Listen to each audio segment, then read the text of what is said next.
it's an Emmy award winning documentary team. They're very good. And they thought they had the film wrapped up and were going to show it in Spain at a film festival. And then they decided they needed to do one last thing, and that was follow me with a group to Ecuador, to Capawi, and show. So the trips I do are a little, Danielle and I do are a little different. I don't know what yours are like, but Yeah. we do not do any fundraising at all. We don't do Yeah. anything like that. It's all about the indigenous people. And anyway, so they wanted to follow one of my trips, and I said, no, we can't. I can't ask people to pay for these trips and then be filmed by a documentary film crew. So they said, well, how about if we put together a 10-person group and then four of us filmmakers, and these would be people that we'll pay for, Yeah. and they'll know. But you'll just Huh. do a regular trip, Yeah. you and Danielle. So we did, and my grandson was one of the people they paid for, which was very nice. He's 18, Oh, and excellent. yeah, and it was a great trip in January. There was a lot of filming. There was a lot of sta kind of staging, but I mean all natural. It was intense and interesting. Intense in the demands that they were requiring. Yeah, now I have to say, I mean, they were great. I love the guys that did this. The cameraman, the director, and the producer were there, and the sound man, and they were great. But they were very professional, which means that They needed to get the shot. yeah, yeah, Yeah. yeah. Anyway, enough about me. Rich, Pa- Yes, sir. Patagonia, that's a heck of a background. Well, Chris and I grew up in that industry together, and so I was blessed to spend some time there. And I'm still in Ventura, and I'll steal a line from Chris. It's after a lifetime of exploring the outer wilderness. I've spent the last, part of my life exploring the inner wilderness, and so Oh, yeah, and combining those things. So it's a beautiful thing for sure. yeah. Um, and in fact, when I saw your books at Kapawi, I had an uncle that was in USAID in Africa. It was like the uncle I didn't know that well. Worked in Lesotho and Tanzania, and so it was kind of like an understanding of what Barry did for his life and how. So I don't know. It's really nice to meet you. Appreciate it. Thank you for Well, making the call today. It's a great group. You're gonna get introduced to you today. great. I'm really happy to be here. Okay, I'm gonna let him Yeah. in. We got six. We got people rolling in, and Oh, that's so funny. I'm no longer the master, and so I didn't see anybody waiting in the queuing up. So thank you, Rich. Jan's here. Oh, we're on Amy's call. Lynn, hello, Lynn. Hey. Look at you. Wow, you look like you got all ready for this. Thank you. Where in the Oh, world are yeah. you? I'm in Colorado Springs with Oh, Jan and John. Yeah. oh, great. Okay. You Nice look to like a normal Colorado Springs person walking down Main Street. I am. Yeah. Yep. Are there more popping in, Rich? yeah. Yeah, okay. Oh Who yeah, I see. who comes from further away than Colorado? Further away from what? I'm near I'm on an island. I'm on an island off the coast of Seattle. Who's further away from that than Colorado? I'm in Where- Asheville, North Carolina. Hello, everyone. Oh, yeah, you're on the other side of the world. Well, the country, anyway, which some people think is the world. I'm in London in the UK, so not You even got on it the same beat. We've continent. got a winner. Oh, yeah. Oh, Vikram, thank you for being here. Thank you, I, Chris. kn- I know you have to leave early, and we keep on promising to spend more time together, and we fail at it, don't we? We're always together in spirit. Oh, good answer. John, I've been down to Amazonia with Vikram as well in a very powerful trip, and Per Stoknes. Great. Yeah. So we've got several Amazonian people here. Yeah, there's a number of people. Drew is in the world of GIS, Geographic Information Systems, and our organization is working with Share Mensa and other places in Brazil. And so there'll be people who know what you're talking about. No, that's good because they can explain it to me. Okay. Okay, excellent. Um, John is up on Bainbridge Island. You're going to meet somebody from Bainbridge Island today, John. Yeah, me. Really? Oh, Yeah. then you're going to meet two people. Joshua, where you're on Bainbridge Island now? This is Gil. I grew up on Bainbridge Island. I'm in Gil. Boise, Idaho now. Oh, oh. Yeah. And Why on there's, earth, why on earth would you leave this island? That's a good we moved to Ketchikan. We moved to Sun Valley, which is Oh, nice too. yeah. I know a lot of people here that sort of go one way, go to one place one time of the year, and another place another time of the year. Yeah. Yeah, great. you're going to meet somebody named Josiah Kane who just moved up there 2 weeks ago. And he's working for some big landscape architectural firm on the island. Hmm. Yeah. Anyway, I told him that he could introduce himself to you because your paths will cross. He's a super sharp guy. Um, anyway, how are we doing there, Ricardo? We have a quorum. Everyone that's in. Is it time to do the meditation? It is time, Yeah. 9:03. Yeah. All right. So, John, just to fill you in on how we do things, we start with a meditation, and then I do an introduction. And then you and I have a conversation. And you're obviously more practiced at that than I am. So we'll just dive in. There's no lack of topics of interest of what's going on in our world today. And as Rich said, both in the inner and outer world. And to think that those things are separate is a disservice to humanity and all our brethren around the planet. There's Tony. You may remember meeting Tony down in Ecuador years ago with Lynn. I sure hope so. Yep, he was on that trip. I can't forget John. Yeah, I can't forget Tony. Yeah. yeah, yeah. So Tony's here in Colorado. We've stayed very close since that trip where we met. So that was great. Um, anyway, we'll talk for 45 minutes or so, and then we do what Pachamama Alliance does. We break out into uh, groups of three to do with this thing called Harvest Learnings. And that lasts for about 7 or 8 minutes. And then we come back and then we open it up to a Q&A with you to finish. Sound all right? Yes. Cool. Okay. Uh, all right. Oh, there's Dave. Good. Yeah. Dave's down in off Topanga Canyon Road in Los Angeles. Yeah. Hello, everyone. So let's start with meditation. So if everybody can get into whatever position they do when such a request is made, with your feet on the floor and bring yourself into that meditative state with 3 breaths.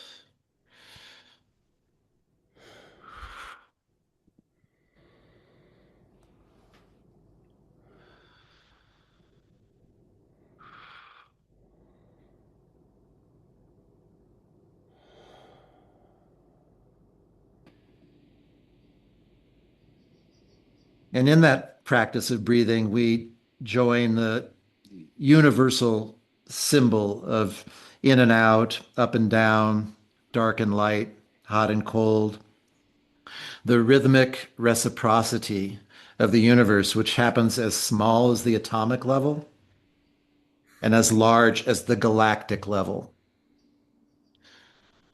The mere practice of inhaling, pausing, and exhaling joins us in a form of entrainment to the rhythms of existence on a human scale. We spend much of our time being attracted to desires and being repulsed by things we dread. And the time that we can simplify our lives, to slow down and even stop, to recognize the miracle and the mystical and the magical of the moment is when we can invoke goosebumps into our lives. We invoke a cascading spirit of awakening.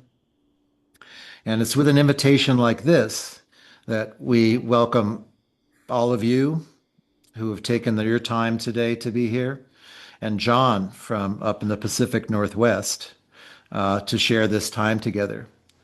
Of all the choices you've had and all the demands on your life, you've decided to carve out this 90 minutes to be together this morning.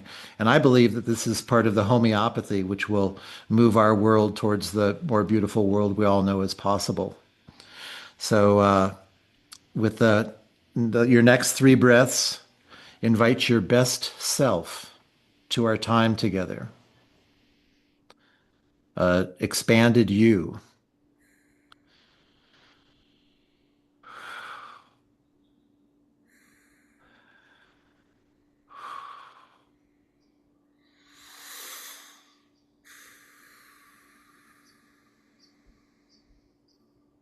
And we will begin. Uh, I am so pleased to introduce to some of you. Some of you have met John, but I'm so pleased to introduce John to all of you. It blew my mind years ago, however many years ago it was, to have read Economic Hitman 20 years ago. And next thing I knew, I found myself in a canoe sitting behind John Perkins saying, "Why are you alive?" And he gave me his answer, and ended up having a relationship with him and Danielle and some other people who uh, really changed the trajectory of my life. We all have those choice points that we can look back when we were teens or 20s or 30s, or people that we met. And when I think of that trip and the people that I met on that trip, there was a there was kind of something from Buckminster Fuller. There was a trim tab that got put into position that had a big impact on my rudder. And after I got over my fanboy stuff of being in proximity to John, but he was the one that book was recommended to me by such a diverse group of people that I had to read it. And it really had such a profound impact to me because I felt like the things that he was implicating were things that I was suspicious about all along. And all of a sudden, here was a real credible witness and participant in it.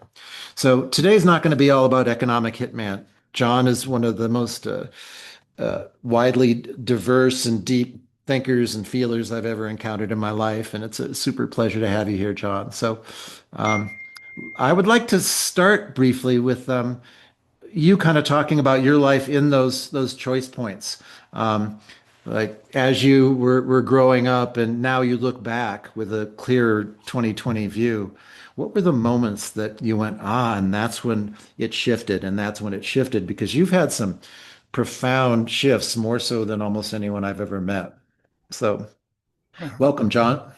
Thank you. Thanks, Chris. And before I really get started, I'd like to share with you. I have an assistant here with me, and your meditation did something to my assistant. I want to show you.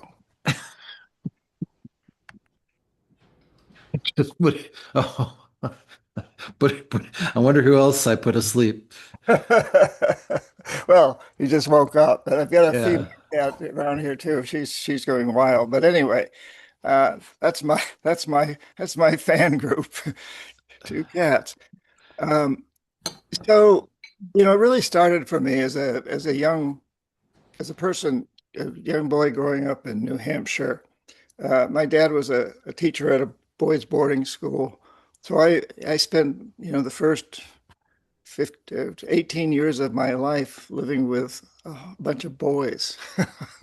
We lived on campus, which in itself was an interesting experience. But in the summers, my dad had 3 months off.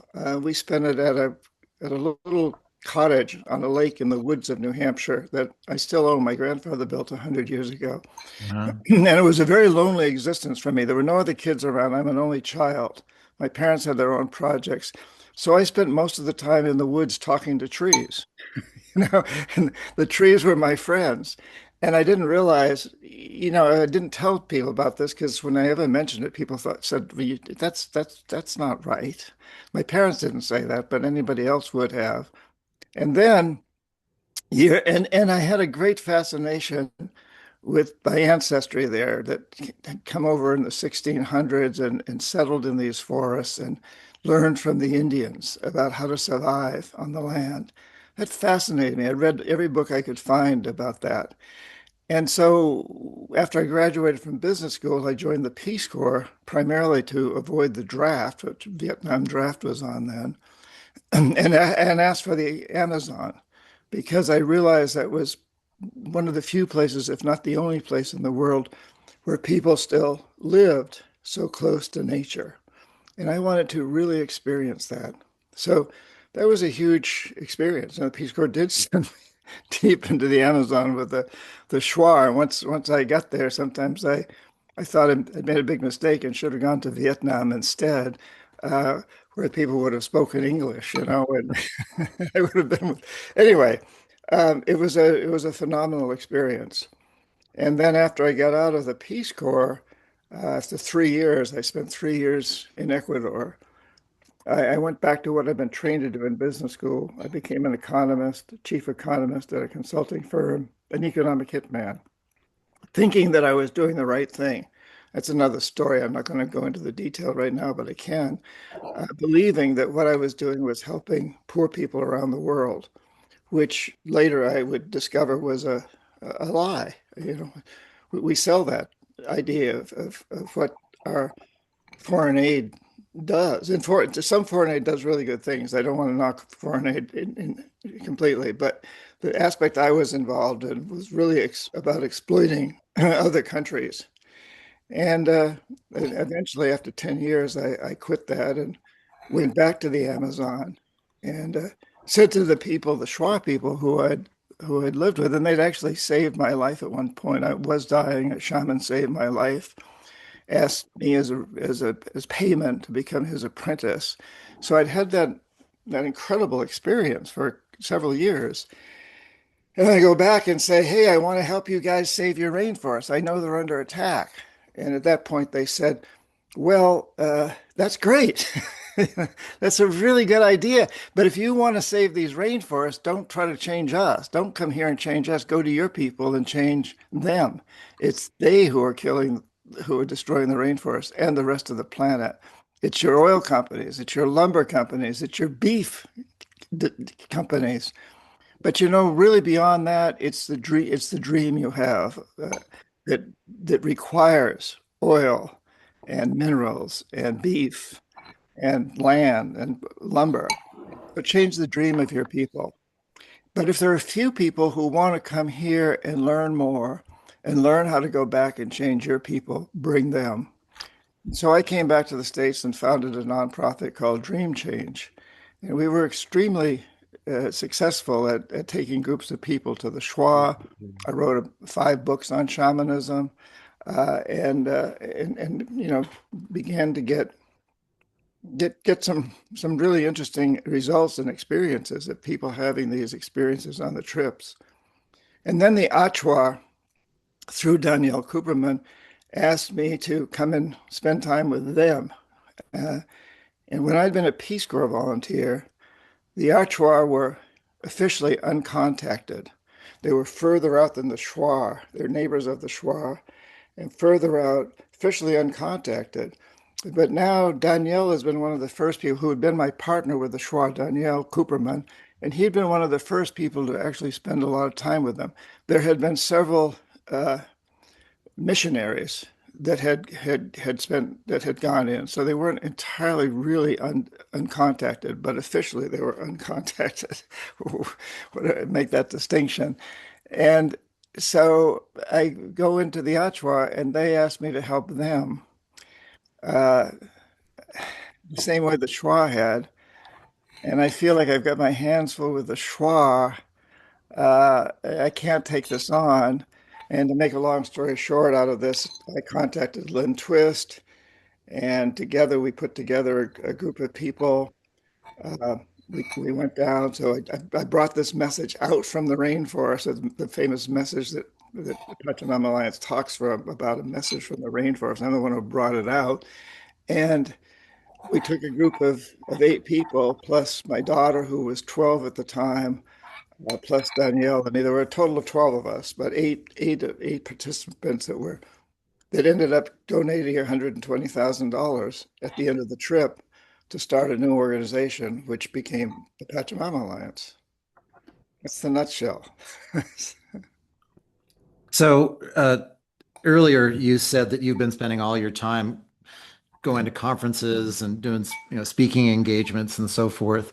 And one of the things that I can't seem to wrap my head around is the volume of the calamity on Earth right now is so loud that it's hard for me to hear the presence of, I don't want to use the word resistance because it's not resisting, but like what you would call the life economy, right? Like the power of the death economy and that language is so calamitous and loud right now that I don't know how quiet the quiet power is rising up. Are you having experience with that? Well, I don't think we should be quiet. Mhm. You know, I think we need to learn from the forerunners in this country, the American Revolution. They talked a long time. They were very divided, the 13 colonies, and finally they came together and took action. I think we need to use an example, the Iranians who resist the Iranian government and so many others around the world. And we need to do that, each of us, in whatever way we best can. Right after Thanksgiving, I was out holding placards on a corner down here. A bunch of us on this little island get together and do, and it struck me, what am I doing? Like, what are these placards doing? It's a good thing, it's okay, but there's got to be more. I believe in taking action. And I thought, well, what action can I take? What can I do at 81 years old, and it struck me that our president, who we were holding placards saying no kings, etc., uh, is an economic hitman. And that's my brand. So at that point, I decided I would write a book about the economic hitman presidency, and that's the book that's coming out in September. Now it's done. It's in the editorial phase, but it's called "The Art of the Steal: Trump and the Economic Hitman Presidency." But as I look out at all of you, I think, every one of us has something to offer, but it's really important that we use whatever talents we have as a podcast host, or as a spiritual leader, or as a teacher, or retired, whatever it is. We really need to take action and put ourselves on the line. I mean, my publisher is very concerned that I'm going to get into a lot of trouble with this book because Trump goes after people. Good, that gets the word out. And I think, and as I look at your faces right now, you all look very serious. But this is a fun time. I mean, when would you rather be alive? And think about it. We're at an inflection point in human history. This isn't just about the United States or Iran or climate change. This is about who we are as human beings, being human on this planet. And this is perhaps the most important time in human history. There have been a lot of important inflection points, but this is a big one. And I'm so thankful that I'm part of it. And we had a president now that's hit us with a 2x4.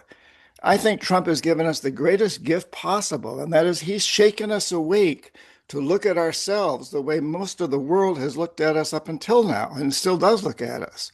As I travel around, as I mentioned earlier off the air when I was with Chris and Rick, in the last year, I've spoken at events in Asia, Middle East, Europe, Latin America, all over the United States. I was just lecturing at Princeton a couple of weeks ago. And, everywhere I go, I see that people are waking up. Now we got to do something. And that's where the fun comes in. This is a fun time. This is a time, and look at it, we gotta have fun doing this, because if we don't have fun, I mean, I was very involved in the anti-war demonstrations, and I got trampled by cops on horses in Boston Common, but I also had a lot of fun. And I think that's what's really important here is to recognize you are living at an incredibly important time, and every one of you has got something to contribute. So pick what you like to do best and do it, but do it in a way that'll help transform the death economy to a life economy. If we can all head down separate, different paths, but if we head for that same destination, we'll get there. Well, this is a crazy metaphor, and probably not everyone on this call knows this, but I'm going through cancer treatment right now. And I was asking them about the radiation that I'm receiving. And I said, is the radiation beam like damaging everything on its way in and out? And they said, no, it's more like you're surrounded by 100 people with flashlights. And each light is not that powerful, but they're all aimed at the same place. Mhm. And at that place, it's 100x. Mhm. And so it is not damaging all of my body as it's moving through it because it's just a mild little flashlight. But it is focused on that single point. And maybe that's what you're kind of referring to, because I see the same people on the screen as you do. And everybody wonders, how do I contribute? How do I participate? And it's just like, it's that signal that validates each other that, yeah, we're in this together. You're uniquely positioned to communicate about the tactics of economic hit people. Um, and it seems like what was happening in the Middle East and the Americas is now turned in on America itself. Is that a fair appraisal? Yeah, yeah, absolutely. And that's a lot of what this upcoming book is about, how there's four pillars, what I like to call the four pillars, what a lot of people call the four pillars of the economic hitman strategy. And they are fear, debt, uh, anxiety over scarcity. You don't have enough. You're a shithole nation. You don't have the resources. You don't have the intelligence. And divide and conquer. And those have been used throughout history for hundreds, thousands of years by empires to conquer others. And in the past, the military was the main one. And during my time, it was debt. We replaced the military with debt. Now we've come back and we're using both. And they're coming back in the United States. So for us, it's like this uh, fear of what's going to happen in Iran, fear of what's going to happen in Palestine, fear of what's going to happen in Ukraine, but also fear of what will happen here. Oh my God, if I write this book, will I end up in prison? Will the president personally come after me? And if he does, what does that mean? But we've got this fear, and so for the most part, Americans for the most part, other than a few exceptions like what happened in Minneapolis, we're sitting at home and we're complaining uh, because we're fearful, I Mhm. think, and we're lethargic. And we also expect the system to take care of itself, even though we've seen that our system in the United States has some severe weaknesses. Uh, but fear and some of it's debt. What do we owe to our children to stay out of prison? And so debt isn't always just about money. What do we owe to our community? Maybe it's what do we owe to the bank? But and then there's this idea of anxiety over scarcity. Well, if I really devote myself to this cause, will I have enough money to retire? What if I get sick? This fear over, this anxiety over not having enough. And and the last one, divide and conquer. So we all know, we're a very divided nation right now and a very divided world.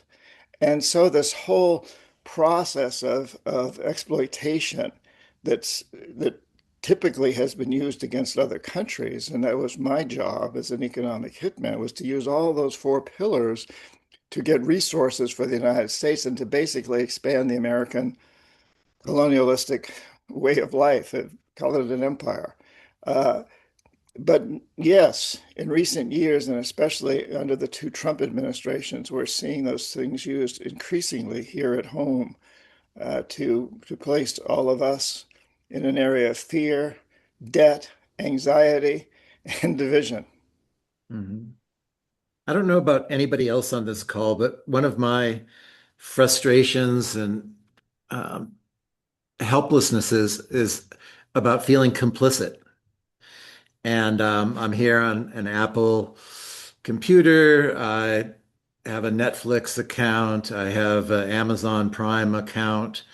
And I feel like a lot of these big entities are uh, financing, not only in a financial term, but in an informational way, uh, these four pillars that you're talking about. I'm kind of surprised that there isn't more pushback, especially from a historic tech industry, which was used to be kind of progressive and now seems absolutely regressive. But how do I reconcile my complicity with what's going on today?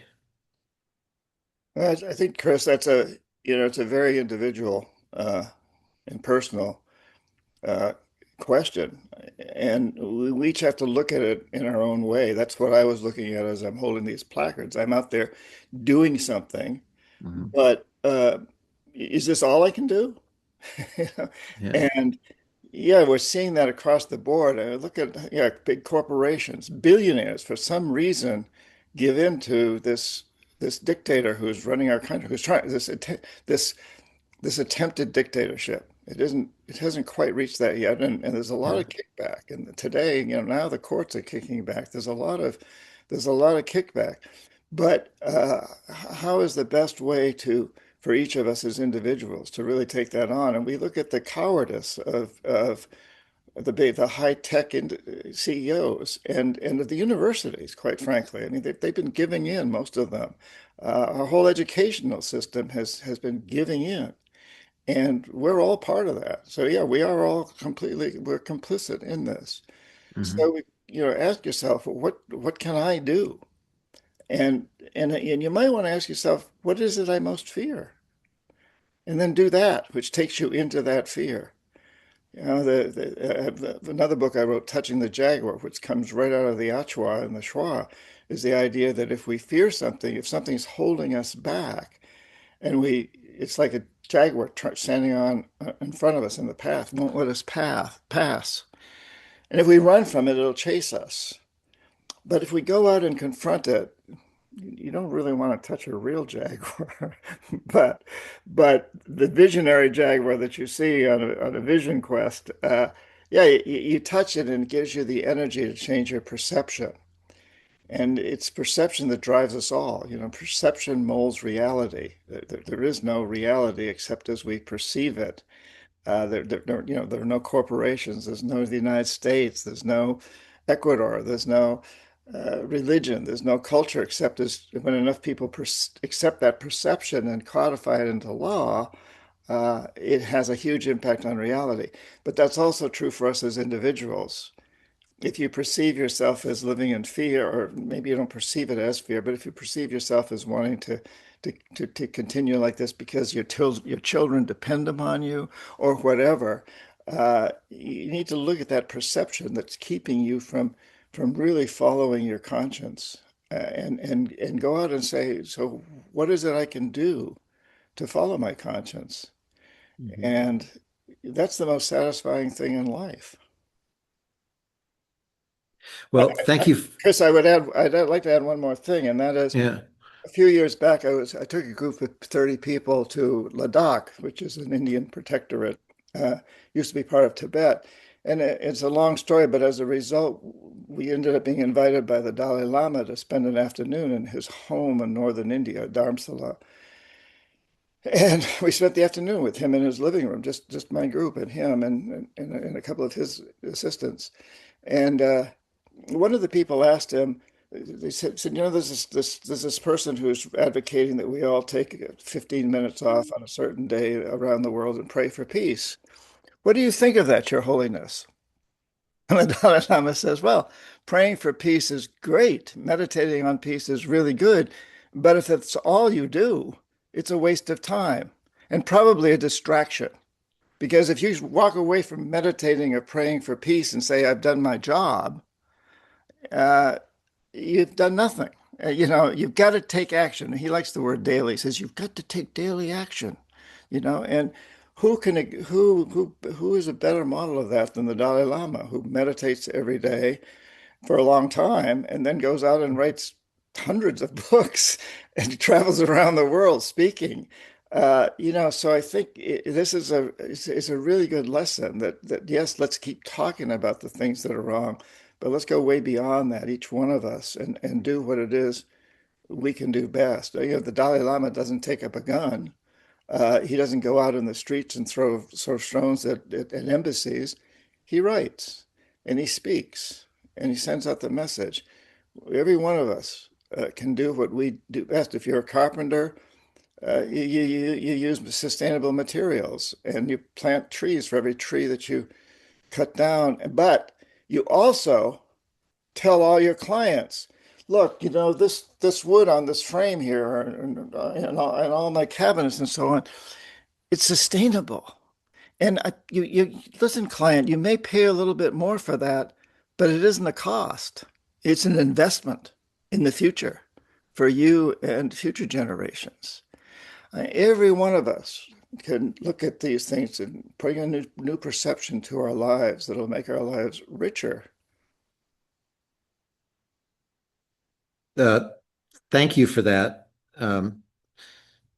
And I was thinking about that was a bit of a segue for me in that you invoked uh, kind of indigenous wisdom there, which is more than a metaphor.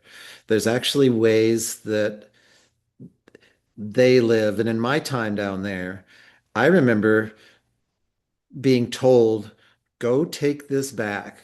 Go take what you've learned here back. And they referred to us in the North and with pale skin as children, right? Your children. Uh, Help everybody understand the things that you've learned through your time in the indigenous nations that are like foundational to life, maybe not a life economy, but a life existence. Well, I think that traditionally, and look, I've seen huge changes amongst the Shwa and the Achwa in the 50, 50, 60 years. God, how long have I been working with it? It's 1968. When was that? That's when I went in the Peace Corps in the Amazon for 3 years. Long time, you know, Yeah. huge changes because they've been forced and to a certain degree just accepted buying into our system, which is the death economy. But traditionally, they live on life economies, and I think it's important for all of us to realize that we come from life economies. For the 200,000 years or so that human beings have called themselves Homo sapiens sapiens, wise, wise sapiens, wisest of the wise. Yeah. Most of that time we were, and we lived in life on life economies. It's only been within the last couple thousand years that we started to make this transition, maybe 3,000 years, and it's been within the last since World War II, and in the last, increasingly, it's exponential that we've been going into this death economy. So I think for me, the most valuable takeaway I always have when I take people to the Amazon is that we need to see ourselves as a part of nature, not apart from nature. And we have defined ourselves as supreme over nature. We have the right to do whatever we want to do, regardless.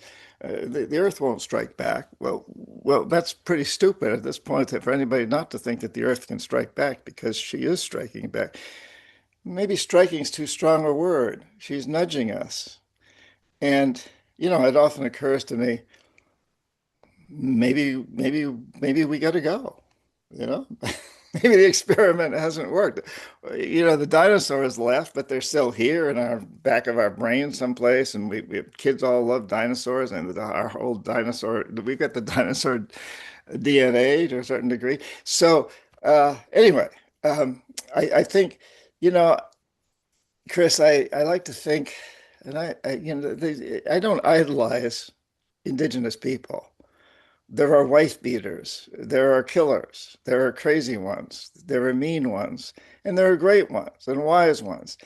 But what I do idolize is this belief that they are a part of, not apart from nature, that they live within the bounds of nature and they want to leave their children and grandchildren a better world or an equal world to the one they inherited. And by that, they mean a world where nature thrives, where all life thrives, all life.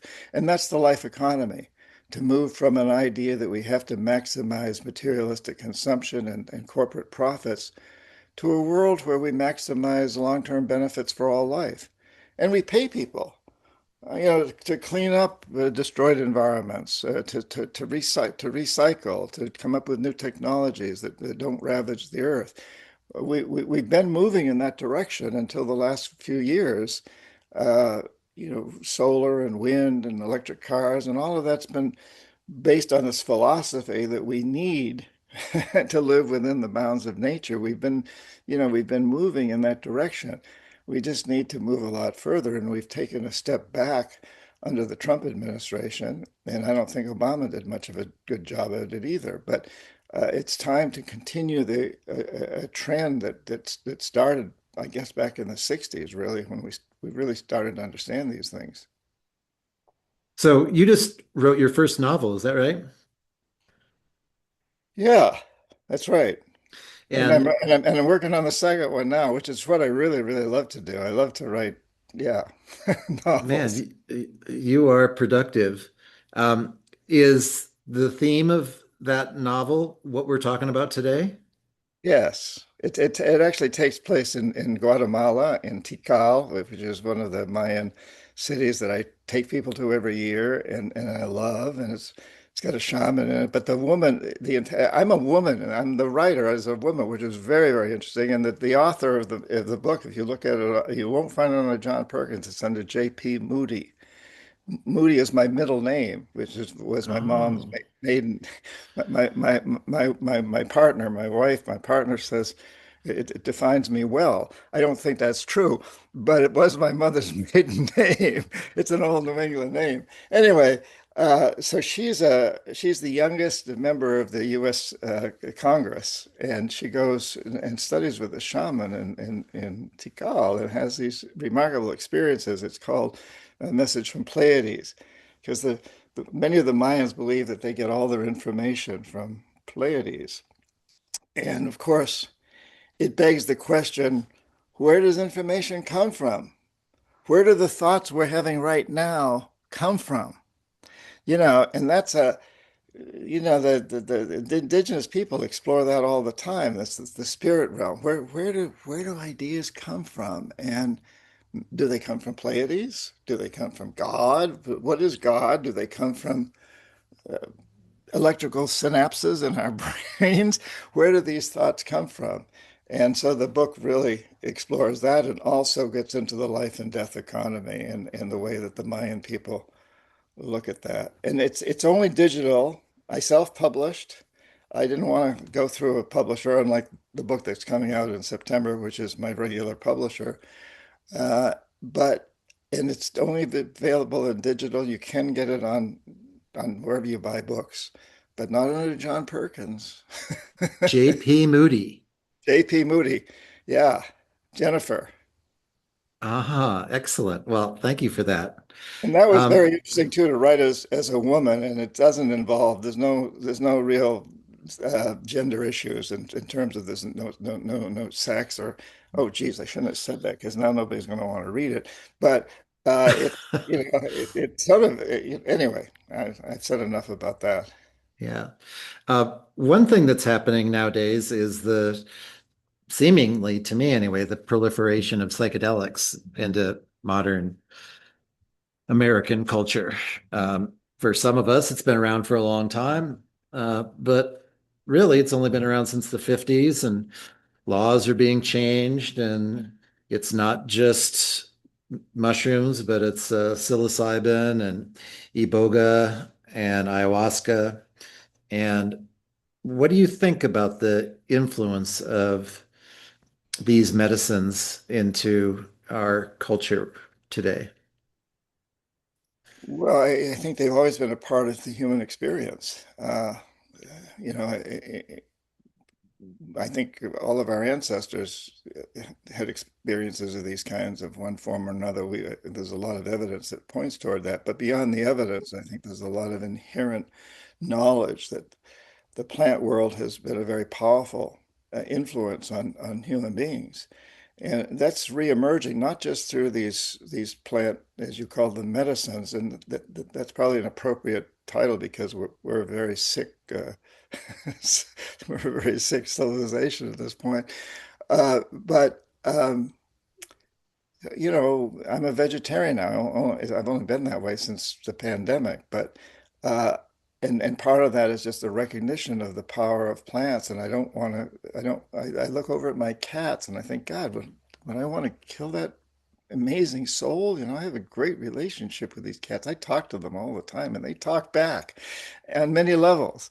And you know, so the plant world is coming into being. Well, it's not coming into being. We're Mhm. coming into being a being that remembers what it's like to listen to the plant world. We're listening. We're beginning.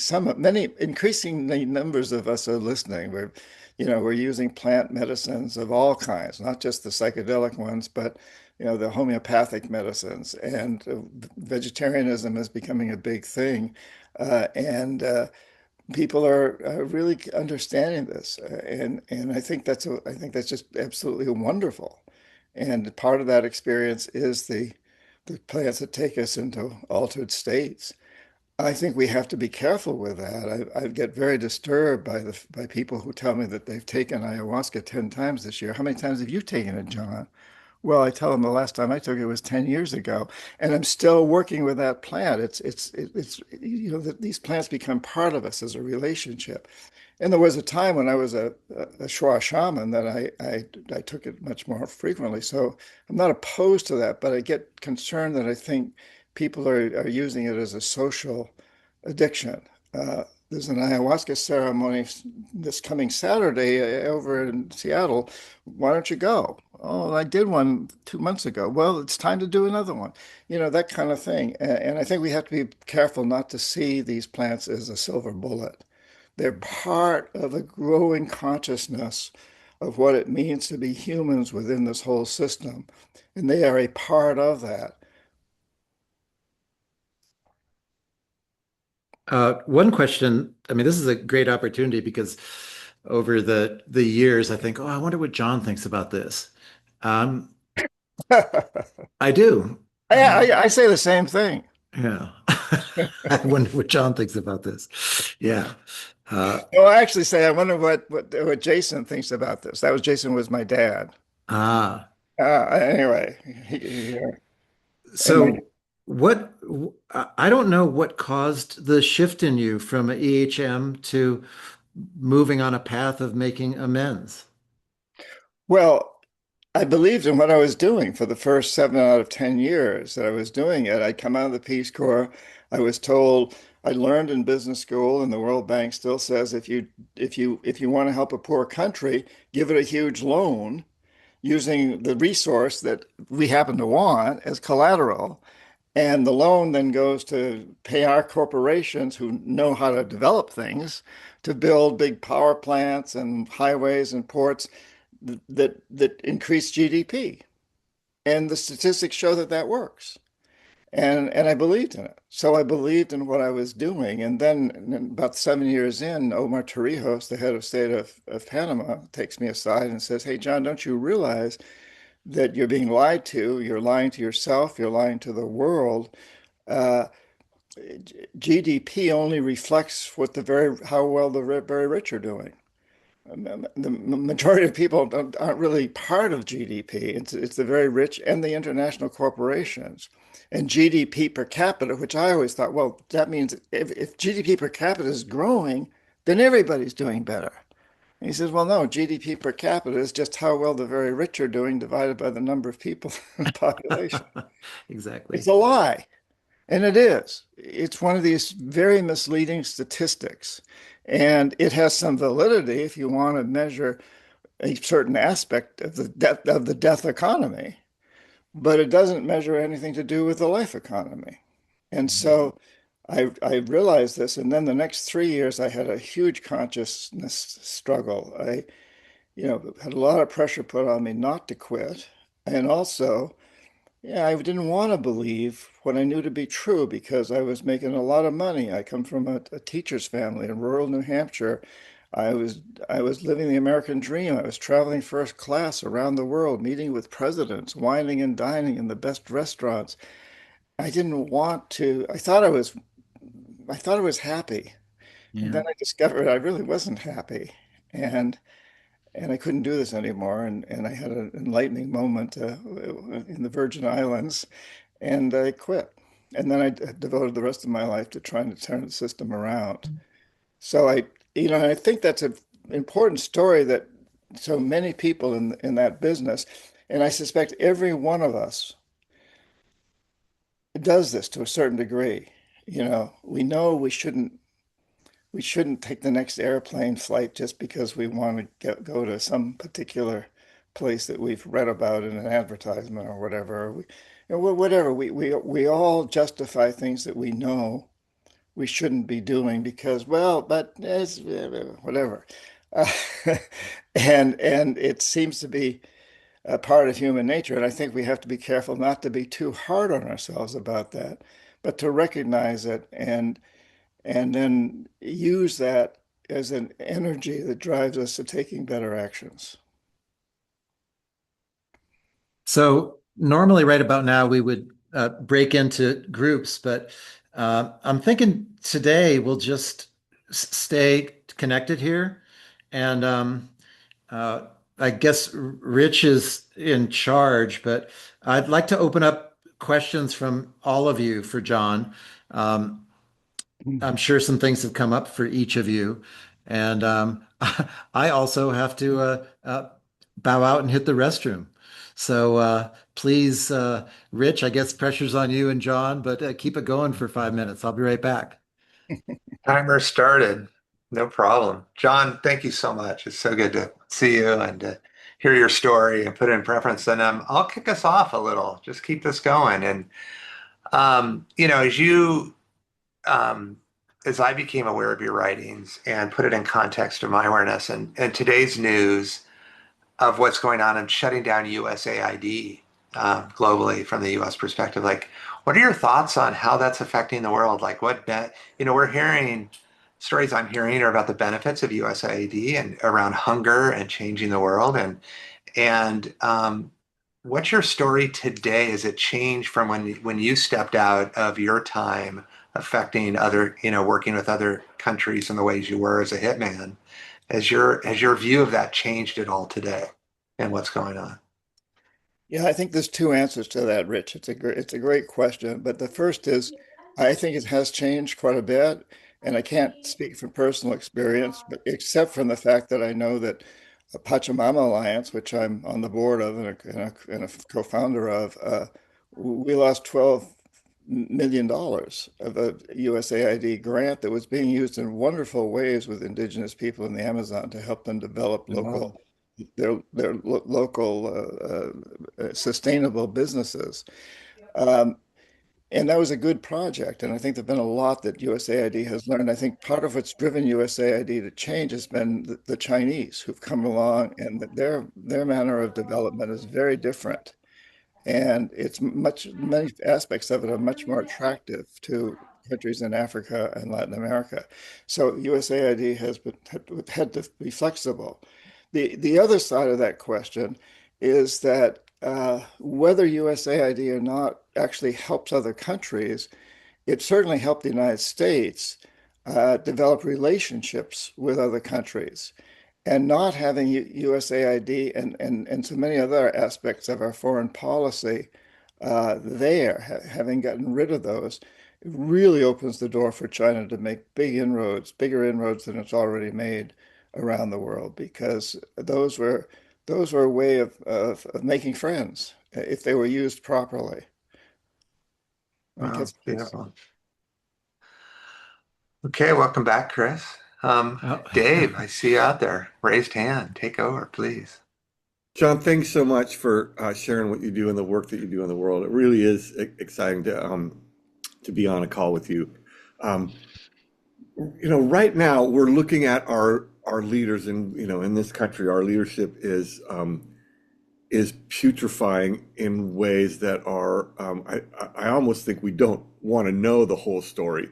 Um, and we're seeing this in leadership across the world. This sort of, I like what you're saying about the exposure of this putrefaction is going to give us some future choices about who we want to choose as leaders. Do you see leaders around the world that you think are going in the right direction? Are there some folks that are, carrying a flag up a hill that we should be looking to, like Bhutan or AOC, or there are, because I don't feel represented by the choices that I have right now. Are there examples out there that you're seeing in a leadership role that are making moves that you think are for the future?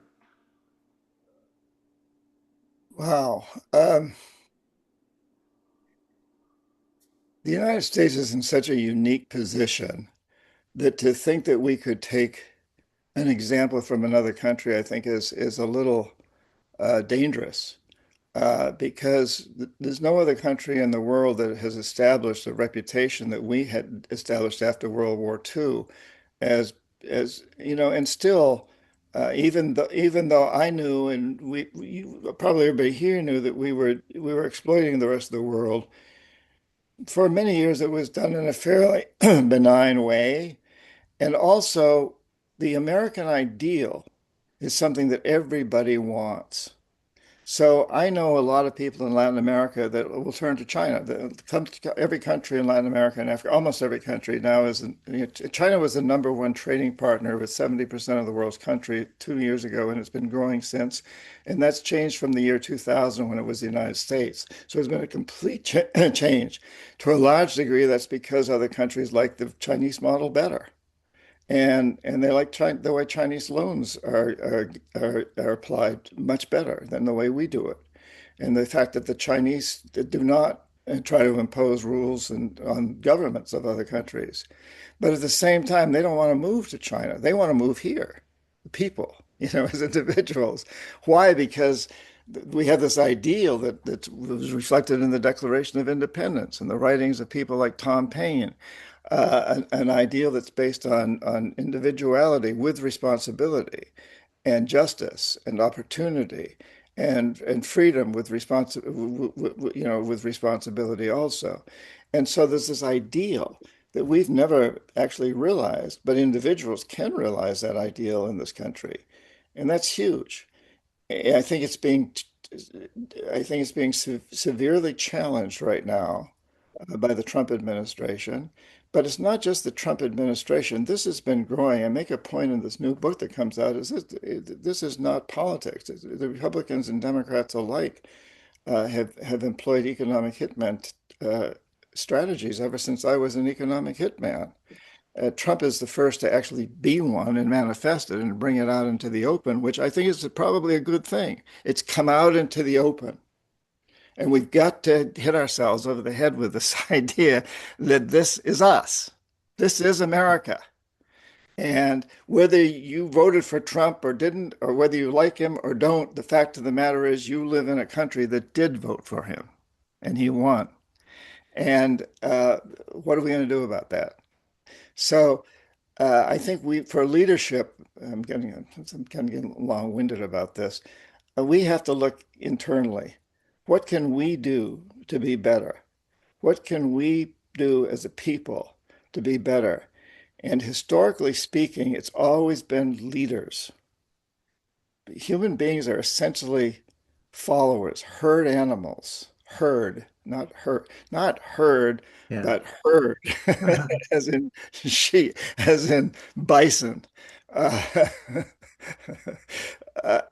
and and if we look at history, it's always been the leaders. So what the challenge now is this country is to find leadership that will take us to a better world, that will be committed to a life economy, to creating an economic system that's regenerative rather than degenerative.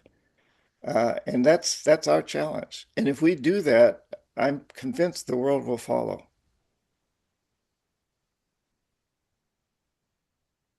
Isabella. What? Yeah. Oh, sorry. I was introducing Oh, Isabella, John. sorry. No Sorry. problem. Hi, Yeah. Isabel. Thank you. Hi, I am on fire and trying to get an actual coherent question to you rather than ramble on. But I mean, it's always my question, I guess, which is how do we activate young people to this kind of vision? And so, but the longer sort of question is about, this generation is a really different generation, generations that they've like stopped asking about career and money, and they care a lot. They care about caring a lot more, but they're really paralyzed. I work with these young people like 18 to 24 because they don't know what to do, and they have no models of activation, of real power in numbers that care rather than power in, violence and so on. And so I'm wondering if I'm in front of these young people every day. Who would you show them to activate, to model? Like they need models to go that, like it used to be in the 60s that we at least had a kind of movement of young people who were moving culturally something, whether it worked or not is debatable and so on.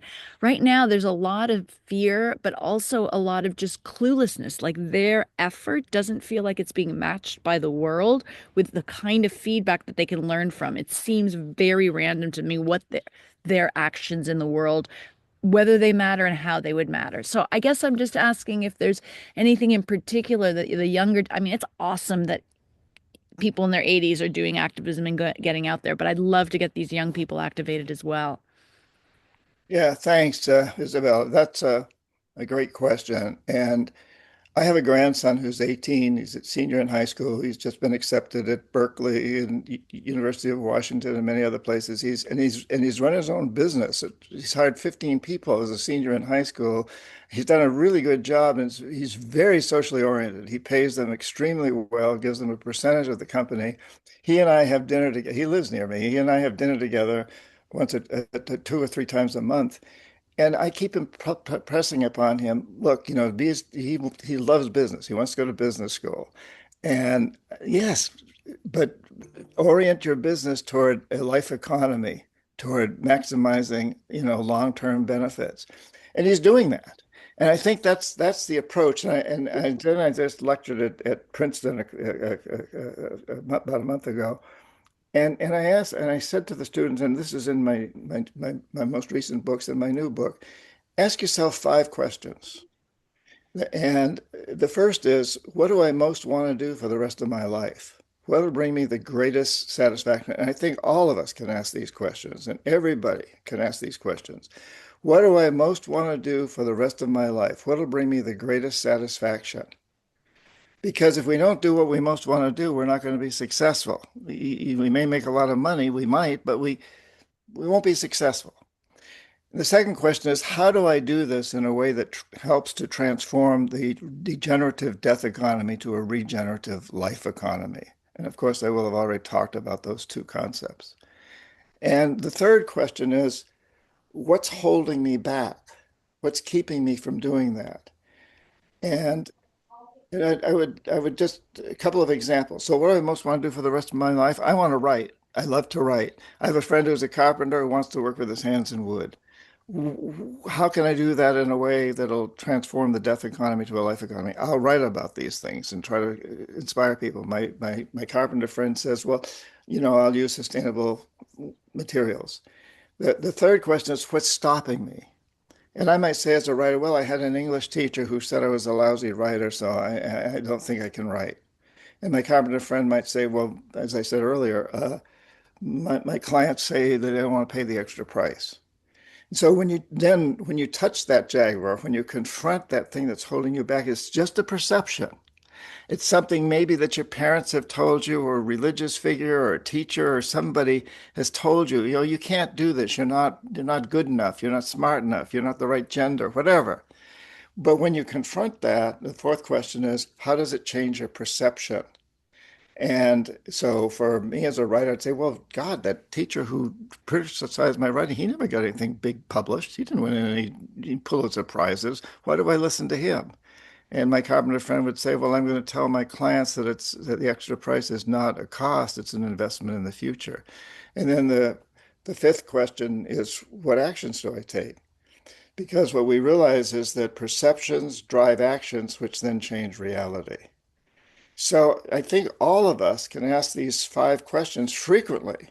The first two may not change, or they may take a lot of time. What do I most want to do? How do I do this in a way that creates a life economy? The last three are going to change quite frequently because you solve one, and the next one, okay, I'm going to write, but what am I going to write about? And then the next question is, what's the first sentence? Yeah, what's the first chapter? And so on and so forth. So again, we can all take different paths, head for the same destination of a life economy. Is that okay? And so I Great, think thank you. with young people, that's the best advice we can give them. When I speak at colleges, that's what I end with. This is for you. That's awesome. Thank you. You're welcome. Who else is out there with something for John? I'm sure there's plenty. You may be reluctant, but Lynn? Oh, you're psychic, Chris. I was looking for the raise hand. Whoops. Am I unmuted? No, Yes. You're you're good, good. Len. Yep. Yeah, I'm good. Okay, good. First of all, I just want to say, John, thank you. We met 8 years ago at Lynn Twist's after I'd come back from a Pacha journey with the Shuar people. And I just align so much with everything that you've shared today. And I want to point to your spirit or this eternal light or the yes, let's have fun because here we are, and I really believe in that myself as well. I think it's really powerful, like, and why not? And so, in this time where you're pointing at the joy of risk taking, or in my language, kind of, and you'll be more fully alive if you're in it, taking action, risk taking. I wonder if you can speak into that place that you inhabit, which I experience as hope, optimism, positivity in the face of possibilities, in the face of the uncertainty, like not denial, certainly, but the other place that it feels like you dwell in. Yeah, I think, thank you, Lynn. Um, I would express what drives me as anger. Uh, I'm incredibly angry, you Mhm. know, and there was a time, but anger is just an energy. Mhm. All of our emotions are just energies. And I'm also very happy. It's another energy. But I've been angry for most of my life. You go back to the 60s and before, it's just demonstrating against the Vietnam War. I was really angry and I got run over by cops on horses and I get the crap beaten out of me by cops and so on and so forth. It was not very productive. Going in the Peace Corps was, but I'm still really angry. But now I'm having a lot of fun with my anger. I'm angry at what the world's doing. I'm angry at what Trump's doing. I'm angry at what corporations are doing. I'm angry, but I write about it and I speak out about it and I love it. And so if we recognize that whatever our passions are, whatever we're feeling are just energies, we can call them these, oh, I don't want to be sad. I don't want to be angry. I don't want to be whatever. But if you are, you are. And so the real question is, how do you channel that energy into something that satisfies you, that answers this first question? What do I most want to do for the rest of my life? Well, what do I most want to do for the rest of the day? Uh, and channel that rather than trying to, sweep it under the carpet. Oh, I get this. It's workshops I do to teach. Sometimes people say, I don't want to be jealous. I don't want to be angry. Well, wait a minute. Are you jealous? Are you angry? Well, I don't want to be. Well, but if you are, what are you going to do with it? How are you going to use that energy to make things better for you and whoever else around you will benefit from that? And always when you make things better for you, others benefit. So I think, just keep going into whatever you're feeling. It's the feelings that make all the difference. And how do we use those feelings then to create actions that will make things better? Yeah. Yeah, thank you. That's so great. Like from feeling to fuel, but first allowing the feeling. Hmm. Yeah. Well, yeah, admitting to it, recognizing it, letting it be there. Yeah. Thank you. Thank you for asking. Welcome.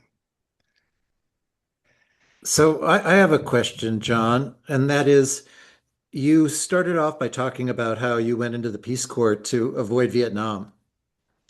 And uh, I have been reading that the draft might be begun again in December.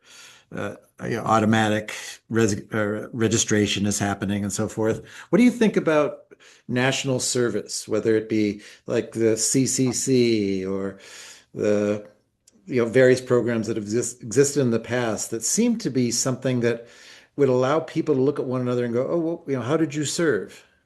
And like right now, we kind of have a caste society. Yeah. I would love to see some sort of national service institutionalized. Like the Peace Corps was probably the most important education I've ever had. Oh, not probably, by far it was. Hmm. And if we could get our young people to get more involved in service at an early age, and particularly at traveling abroad, learning another language, that makes such a huge difference. It's one of the reasons that Europe Europeans are so different from Americans, and to a growing degree, Latin Americans. I find because they speak another language, and when you speak another language, you think differently. You have more empathy for other cultures. Uh, but to address this draft issue, I can't. It's hard for me to fathom that the government would be stupid enough to bring in a draft, and it might be the best thing that could possibly happen, because it was the draft really that ended the Vietnam War as much as anything. You know, Mm. once it wasn't just mercenaries, which right now we have, let's face it, it's a mercenary military for the most part. People go into it because they want to get a better education, because they don't know what else to do. There are a lot of exceptions to that, people that are driven by other motives. But there's a large component of our military that's there because they don't know what else to do with their lives and they want to get, free education or free training. Um, and when you institute the draft, now suddenly the rich kids and the middle class kids are being forced to face what is this war all about? And that's what happened in Vietnam. And it was the draft. The draft was a huge motivating force for me. I never would have gone in the Peace Corps had I Mhm. not faced the draft. I just wouldn't have. I would have gone right out of business school into business. I would have become a corporate flunky. and and I did actually for a while anyway. But so it just I can't imagine that the government would make that mistake again. But I do like the idea of national service that has nothing to do with the military, that would be oriented completely toward bridging cultures and to understanding other people better.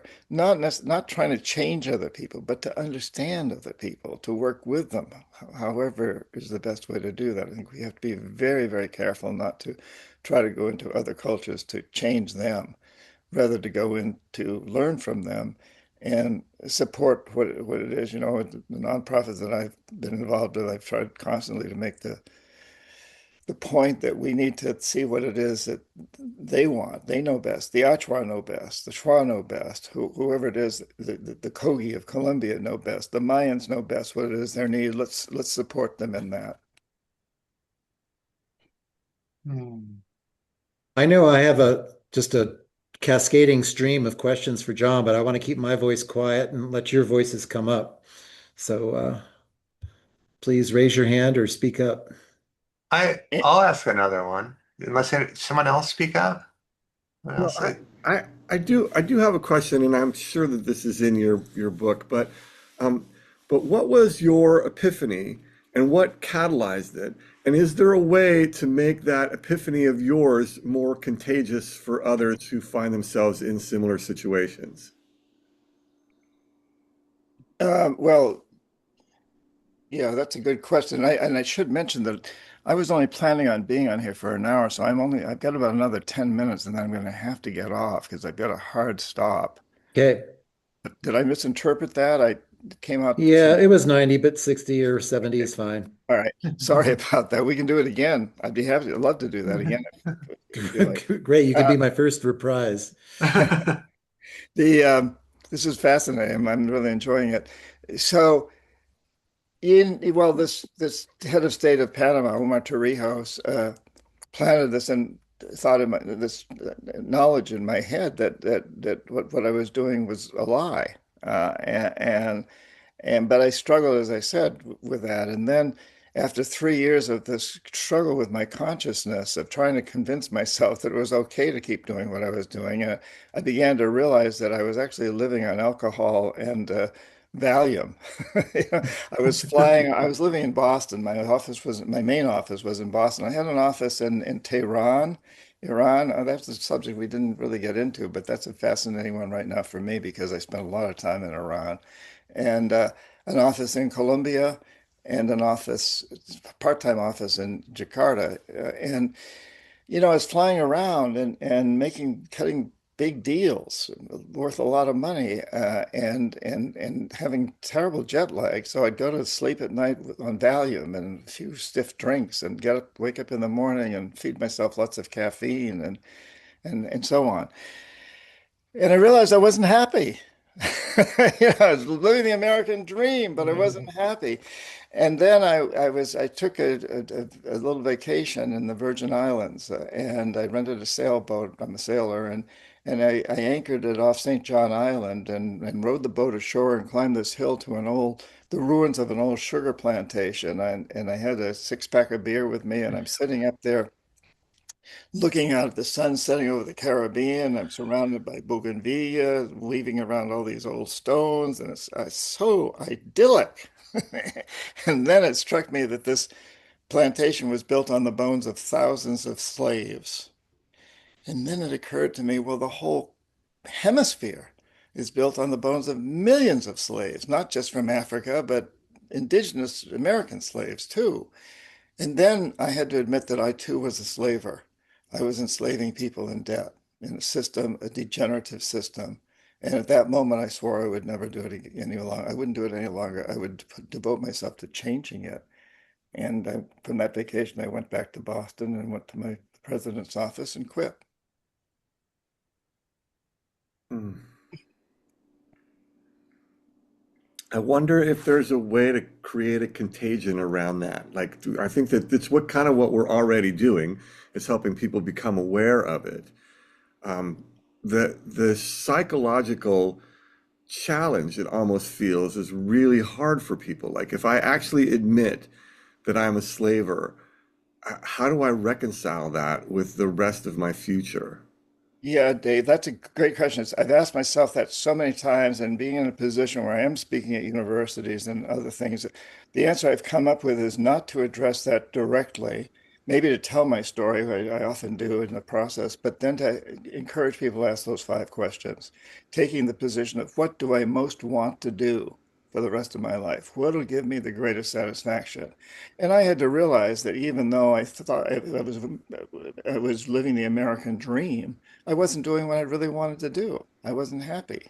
I was killing myself in the prospect. So I think if we take the positive approach of what do I most want to do, and then go into how do I do this in a way that makes the world a better place, what's holding me back? In my case with that particular situation, oh my God, if I quit, well, first of all, I'm going to get into a lot of trouble because people aren't going to want me to quit.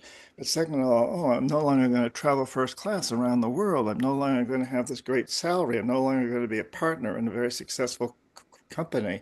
And and so this, oh, that's what's holding me. And then reach out and touch that jaguar, and it says, well, what's the point of, traveling first class around the world if you're living on Valium and alcohol and you don't spend any time in any country anyway, and so on and so forth.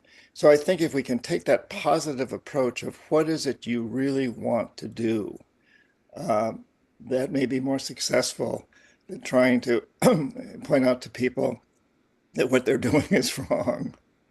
Right. There's a philosopher called Forrest Landry who talks about using our emotions like anger or fear and and actually using them to identify what it is that we love. Like if I am afraid of something, if I have some fear, that fear underneath it is actually describing what it is that I'm afraid of losing. Or if I'm angry, what is it that what do I love that I feel is being threatened? And so we can actually use those emotions to be able to identify truly what it is that we love and then choose on the basis of love, not on the basis of fear or anger or other contractive emotions. Yeah. Yeah, I love that. That's perfect. Perfect. And I think on that I'm going to have to leave. I apologize, but I Yes. I would like to leave with one final thought, and that is I think we should all feel blessed to be alive right now. This is a magnificent time in history, and you're part of it. Like, oh my God, I used to think that I used to wish I'd been born during the American Revolution because it's a part of history. It's what my next novel is about. But this is better. This is a bigger revolution. This is a consciousness revolution. We are in the midst of a consciousness revolution. And it's a lot more comfortable too. We've got flush toilets. And hot showers, yes. And if you've ever lived in the Amazon, you know the value of flush toilets. Anyway, we've got running water and electricity, and we're able to do this, to communicate like this. Whereas, during the revolution, it took 6 months to get a message back and forth across the Atlantic. So we're blessed. We're in an amazing time, and it's really important to recognize that and go out and enjoy it, and get into the good fight. Maybe you don't want to call it a fight. Get into the good dance. Yeah. It's a dance. Yes.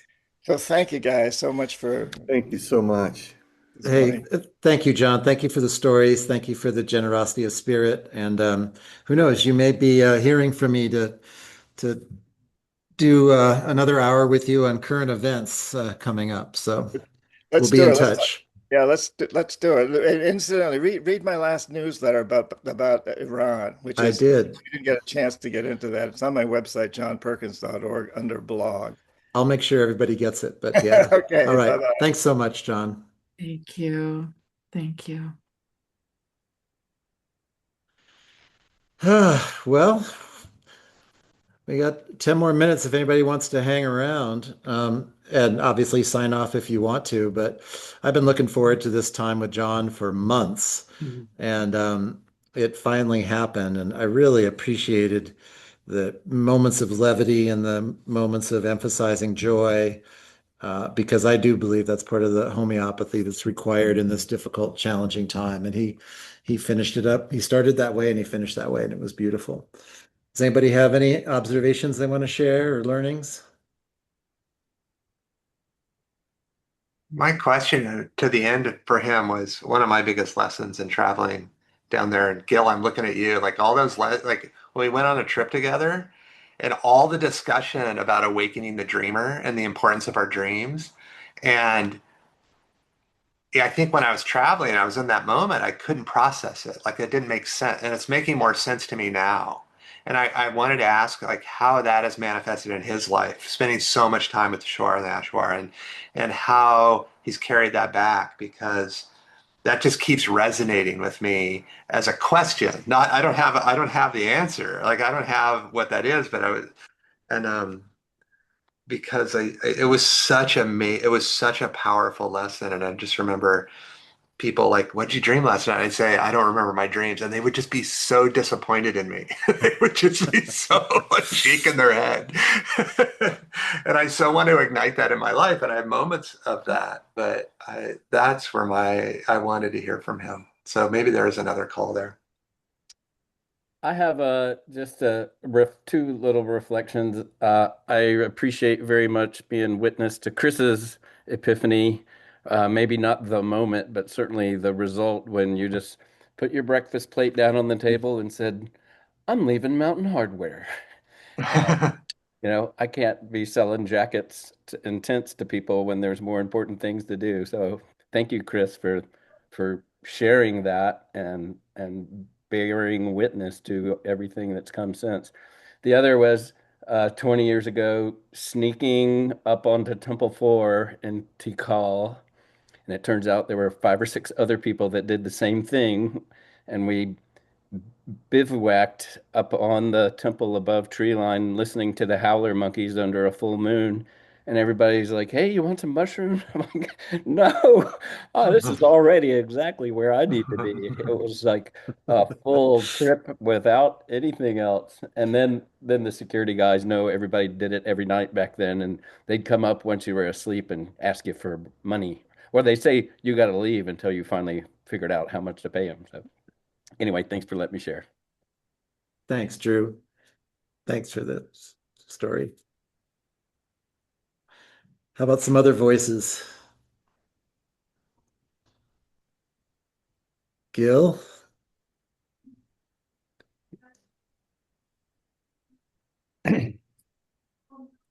Um,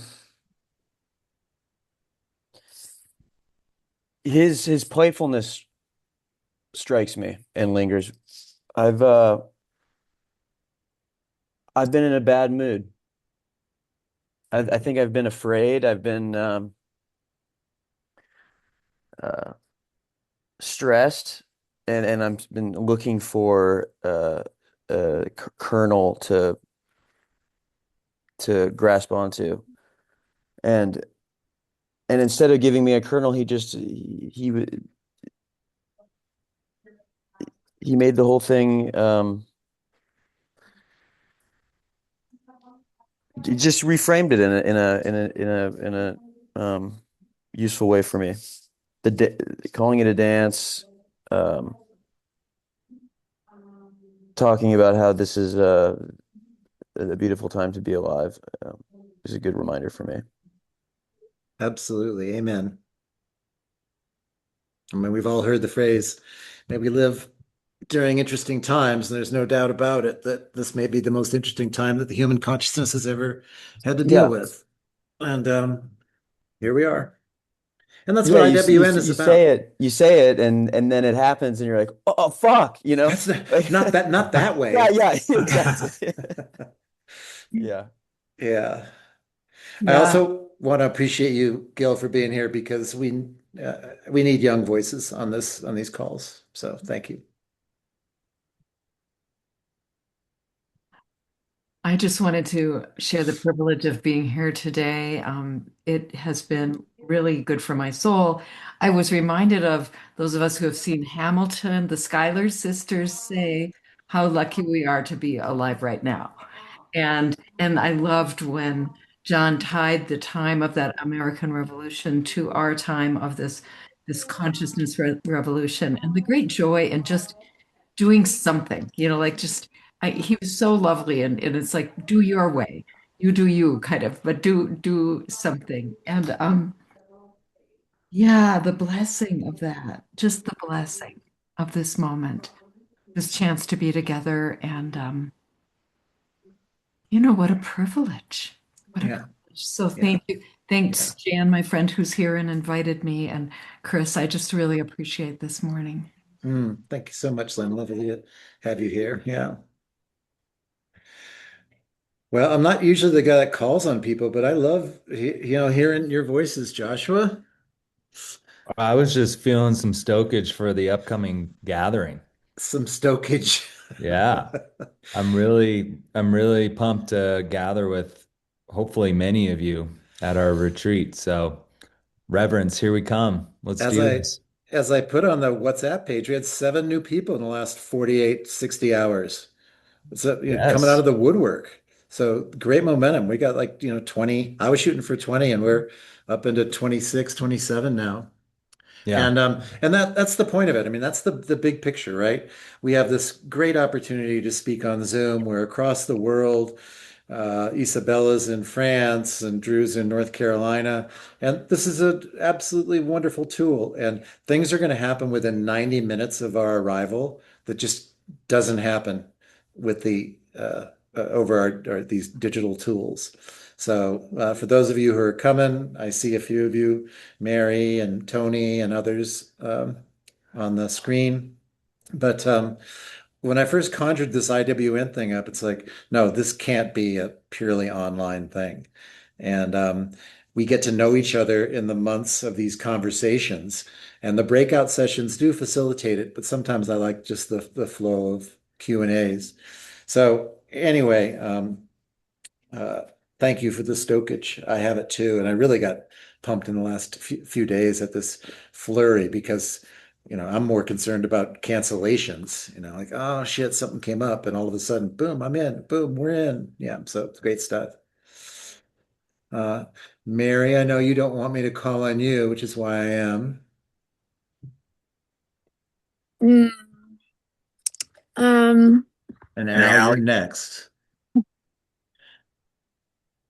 Yeah, when Dave asked his last question about how to make John's epiphany a contagion, um, the thing that I kept thinking about um, is less positive, so I didn't really want to share it, but I would love to hear if anyone here has something, a response to it. To me, it just seems like it really comes down to morals. Like, he realized what his actions were doing, and he didn't want to be acting that way in the world.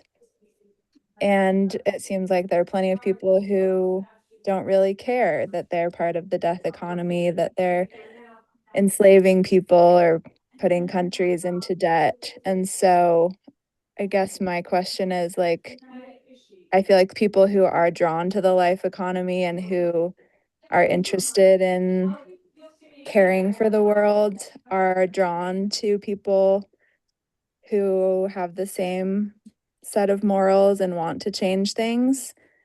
And then what do we do about the people who don't care, especially if they are in places of power and great wealth and directing the future of different countries around the world?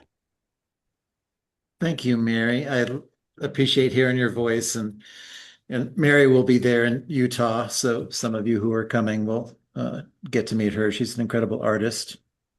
I actually have a reply to that, and that is a reference to John's comment about the draft and how it was really the draft that ended the Vietnam War because all of a sudden the friction of the war visited people that hadn't been visited before, visited upon them.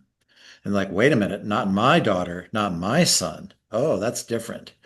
And so that opened my eyes. And however nasty it seems in any given moment, the what goes around comes around. And the visitation of difficulty is not just for those of us who think that we have got some, moral compass. It's coming for everybody, or as Bob Marley would say, when it rains, it doesn't just rain on one man's house. And so, these things have been spoken since the beginning of time, and we get to choose, even when we're in a minority, that no, this is what I'm going to stand for. And do I quit my company because I just can't do it anymore?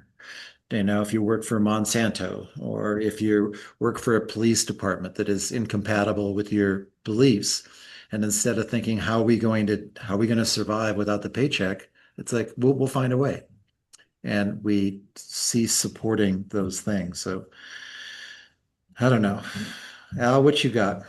And I know it's 11:30, so anybody that wants to stay on, I'll hang around for a few more minutes. But oh, you're muted, Al.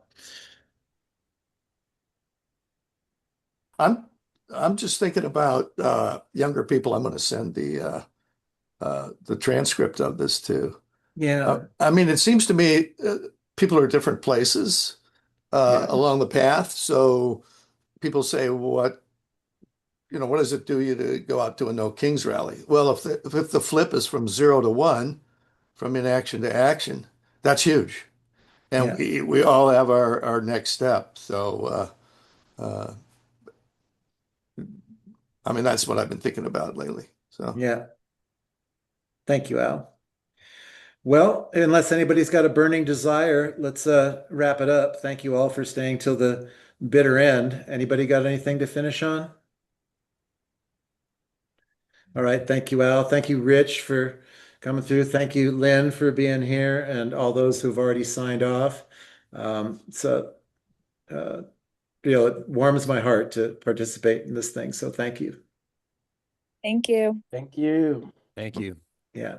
Be well, everyone. Thank Bye. you, everyone. All right. Bye, Joshua. Bye bye. Thank you.